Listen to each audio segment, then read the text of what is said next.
Okay, it's been a while since I've done a typewriter tutorial, so I'm excited to bring you this 1926 Underwood, and it's a 4-bank, and I love these older typewriters. They're so fun. So this one, you can see the decals are still in really good condition. A lot of them do come attached to the base, so this one is attached to the base of the case. So it's considered like an ultra portable. So the case top just snaps on there and then you just take it off.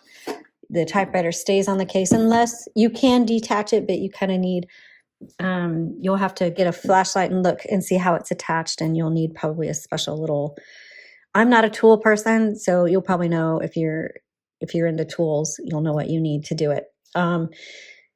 So this is smaller than most, and it has the glass keys with the chrome edges.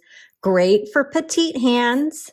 In fact, it's so good for petite hands. You have to kind of relearn. Like I keep stumbling on myself because the keys are close together, and so I keep hitting extra keys, and that's just a relearning process. Nothing wrong with a typewriter. Each one is different, and so your fingers kind of have to, if you use a lot of different typewriters, have to relearn spacing, and give yourself a few pages to adjust. If you're looking for the serial number, it's right here. It's stamped on the frame, just behind the left side ribbon cover area. And then you can go to typewriterdatabase.com and look up what year it is and any other information. So this plate does not fold forward. So if you want to look at, there is where, can you guys see that? There we go. Sorry. I have to either look at the screen or look at the typewriter. I can't. Here is where you change your margins, and you just press and drag. And it, on these older ones, it can be, actually that one goes really easy, but sometimes they're pretty hard. This does not have a tab option on it, and there are many typewriters that don't, and that's totally fine. Okay, here is your paper release lever. It's back here. This little one right there, it almost gets lost in the frame, but you just press down on that, and that's going to move your carriage release. So press down. There's your carriage release. There's the bell on this one. This one, the bell is just this little dink. So I don't know how your bell sounds. Over here is,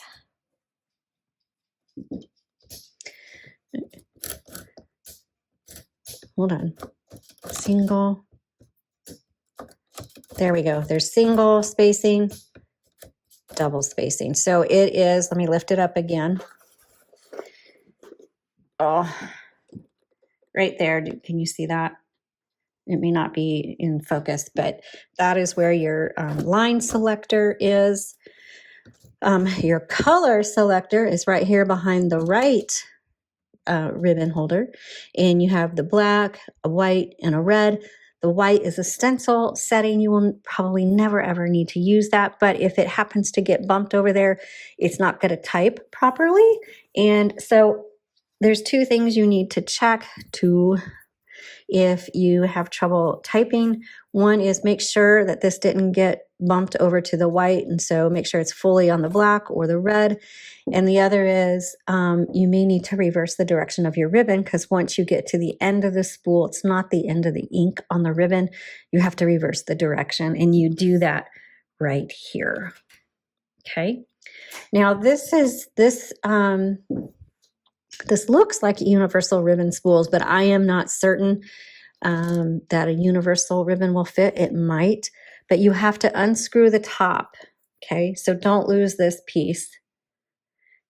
And in fact, your typewriter should come with the original spools, and then it can just be refilled with ribbon, which we do that. If you go to our website, we have a custom ribbon option, and you just send us these spools and we roll the ribbon for you.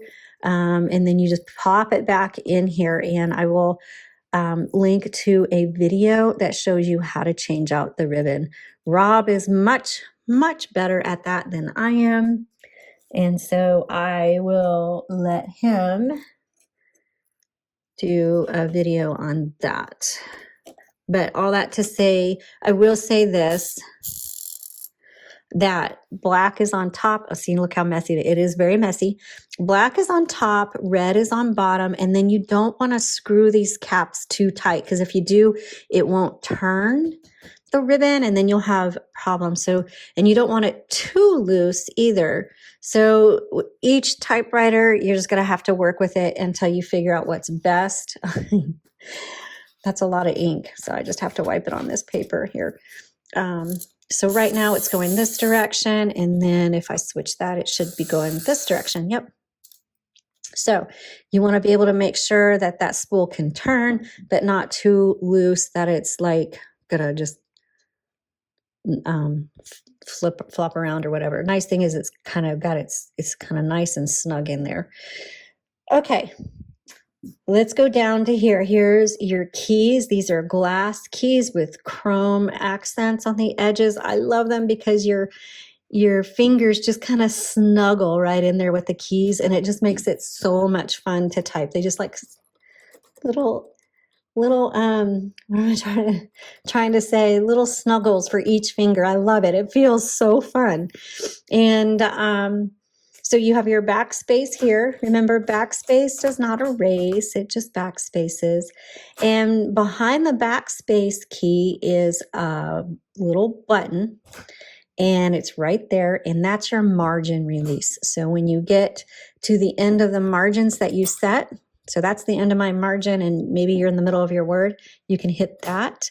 You'll hear that click, and now you can keep going and then go to the next line. Your shift key is right here. And you've got one over here as well. And then this little square silver thing, that is your shift lock. And you just press that, it's going to lock it in place. This is one where when you shift, the carriage moves, not the escapement. And then to release it, you just press down on that shift key again.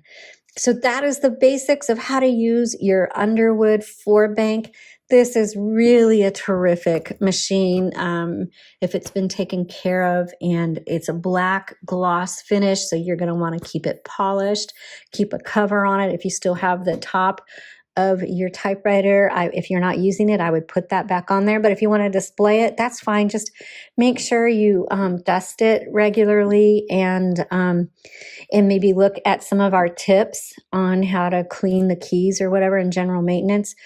For really good information, we have a Vintage Typewriters 101 like mini course, and it's only $44. It's the cost of taking me out to lunch and picking my brain. I highly recommend it because it comes with a downloadable workbook, and it's got like everything you want to know about buying typewriters, using them, taking care of them, some common questions, and you get lifetime access. Plus, you get access to a private Facebook group where you can ask questions of Rob and myself. We get questions all the time here on YouTube, emails, and we just can't answer all of them. You know, really that it does take a long time, but if you purchase our course, you have access to us, and we prioritize answering those questions in there. So there's a link to that in the description as well. So I invite you to look into that. All right. Thanks for watching. You all have a blessed day and happy typing.